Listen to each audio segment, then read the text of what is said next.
Hello and welcome to News Now on TV360. I am Thelma Okoro. President Muhammadu Buhari has appointed Mahmood Yakubu as the new chairman of the Independent National Electoral Commission (INEC). His appointment was confirmed on Wednesday at an emergency meeting by the Council of State. His appointment means that Amina Zakari, who was until today the acting chairman, will now serve in the capacity of the commissioner representing the Northwest. The following were also appointed as INEC commissioners. Antola Tai Okosi from Kogi State represents the North Central, while Baba Shetima Arfo from Borno State will represent the Northeast. Mohammed Mustafa will represent South-South. Adedeji Solomon from Ogun State will represent the southwest part of the region. Now, barely 24 hours after the head of service in Nigeria, Danladi Kifasi, was asked to proceed on a pre-retirement leave, a replacement has now been approved. Winifred Oyo-Ita has been named as replacement for the immediate past head of service. Kifasi's pre-retirement leave with effect from October 20th was approved by President Muhammadu Buhari on Tuesday. The approval was contained in a letter signed by the Secretary to the Government of the Federation, David Lawal. The Code of Conduct Tribunal has adjourned its pending corruption case against Senate President Bukola Saraki. Saraki is facing a 13-count charge of corruption and false declaration of assets.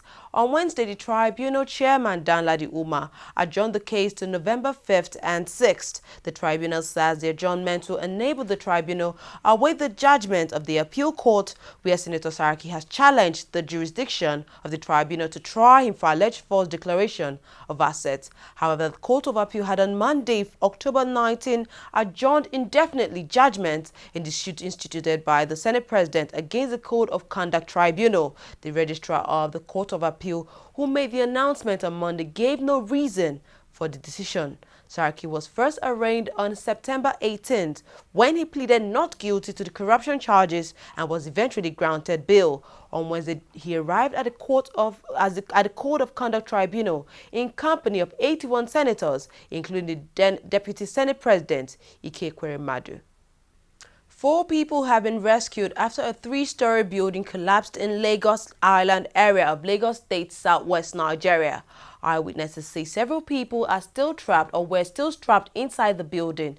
The building collapsed this morning. The National Emergency Management Agency, NEMA, has confirmed that no casualty was, however, recorded during the incident. The cause of the collapse is not yet ascertained. The Nigerian army has issued what it calls a final warning to insurgents of the Boko Haram insurgents, asking them to surrender or face full defeat by December 2015. Acting Director, Army Public Relations Colonel Sani Usman also called on the international community to join in demanding that the terrorists should surrender, as the military would not tolerate any unnecessary criticism for actions that will be taken thereafter. The warning is coming a day after the service chiefs met with President Muhammadu Buhari to discuss the success and the challenges facing the military in the war against terrorism. President Muhammadu Buhari had in August mandated the military to end the activities of Boko Haram in the northeast region within 3 months. The Economic and Financial Crimes Commission (EFCC) has commenced the trial of former Imo State Governor Ikedio Hakim. He is facing a 3-count charge of money laundering arising from his alleged purchase of a house in Abuja with cash payment of dollar equivalent of 270 million in November 2008. At the court proceedings, the prosecution's first witness, Dauda Ishaya, appeared before the court to give his report of investigation on the charges brought against the former governor. After the hearing, the judge, Justice Ademola, adjourned the case till November 12, 2015. Nigeria's federal government has asked Justice Gabriel Kolawole of the Federal High Court in Abuja to put the alleged mastermind of the 2010 Independence Day bombing, Charles Oka, in chains following his failed attempt to commit suicide. Oka, who is standing trial on charges of terrorism alongside Obi Nwabueze, had on October 6th attempted to jump out of the court located at the 3rd floor of a 5-story building. At the resumed hearing, the prosecution, Alex Izion, a senior advocate of Nigeria, made an oral application requesting Oka to be chained to avoid a possible abortion of justice. Izion, who referred to the court of the Administration of Criminal Justice Act 2015 urged it to grant the application to save the life of the accused person henceforth during proceedings. Responding, Samuel Ozidiri, counsel to Oka, apologized to the court on behalf of his client and urged the court to ignore the prosecution's request. The judge adjourned the suit till October 27th for continuation of trial. The Federal Ministry of Health has pledged that it will continue its active surveillance with health service workers to avoid the spread of Ebola virus disease in the country.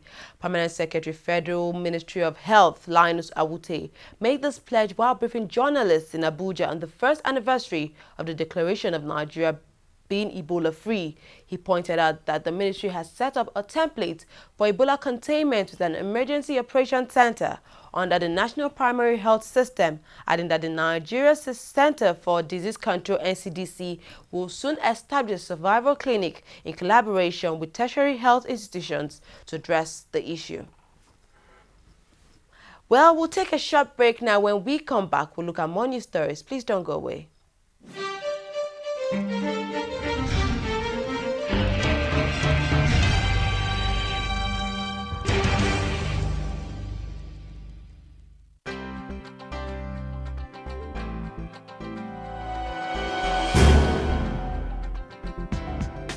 Hello, you're welcome. You're watching the Funny White Man Show, which is the biggest, the brightest, and the most entertaining show in Africa. Funny white man, but this way you talk, it's too much. Give me 5,000 man, that's you. It's too much.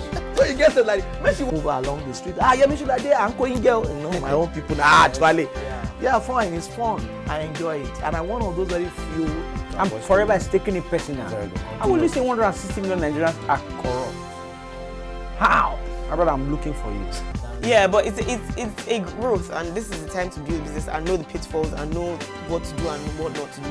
But there are months where you get business and months. You know how we do, how we tell you. We do the way you do.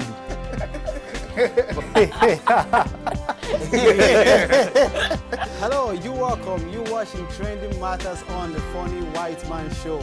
Of course, they will bring you trending issues just to entertain and tickle your fancy.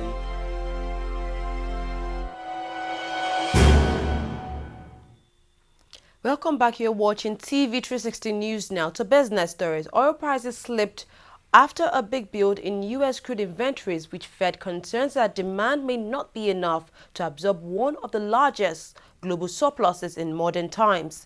Brent crude for December was down 30 cents at $48.41 a barrel, while U.S. crude futures for December were down 65 cents at $45.64 a barrel. Only 5 non-OPEC countries sent officials to a meeting of which OPEC at its office in Vienna on Wednesday to discuss possible market cooperation. The meeting was unlikely to agree any coordination over supply, an OPEC delegate said. Vice President of the United States, Joe Biden, has said he won't run for president in the country's 2016 elections. He disclosed this in a statement at the White House on Wednesday, ending months of speculation that he would be in contention for the U.S. presidency. He said it would be a mistake for Democrats to turn their backs on President Barack Obama's legacy, and that though he will not be a candidate, he will not be silent. Speculation had mounted for months that Biden might enter the race to be the Democratic president nominee for the party's first debate. Occurred last week, but with its decision not to run, the race is now between Hillary Clinton and Senator Bernie Sanders on who will emerge as the top-tier candidates in the Democratic primary. Syria's President Bashar al-Assad has visited Moscow on his first overseas trip since the civil war broke out in his country in 2011. During this surprise visit, he held talks with President Vladimir Putin. Russia launched airstrikes in Syria last month against the so-called Islamic State and other militant groups battling Assad's forces. Assad said Russia's involvement had stopped terrorism becoming more widespread and harmful in Syria. For his part, Putin said Moscow's hope in providing a positive dynamic in the fighting was that a long-term resolution can be achieved on the basis of a political process. The visit happened on Tuesday evening but was not announced until Wednesday after Assad had returned to Damascus. On the sports scene now, Emmanuel Emenike has said that his decision to retire from the Nigerian national team was not an easy decision for him. The 28-year-old announced his retirement from the national team on Tuesday with a post on his Instagram page saying he was retiring for the sake of, quote, national peace. However, while speaking to BBC Sports, Emenike admitted that he didn't think he would be ending his Super Eagles career this early. Emenike is the second Nigerian international to retire from the national team within the space of a week, following the decision of former captain Enyama to retire from the team.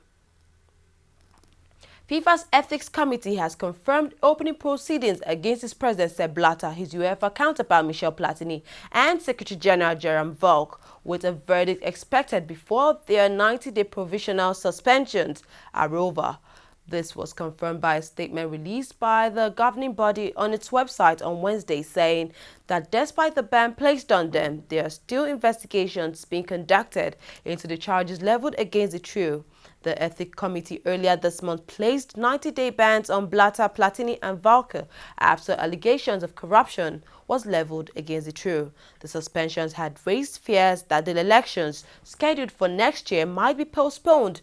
However, the Executive Committee on Monday allayed those fears by stating that elections will go on as planned.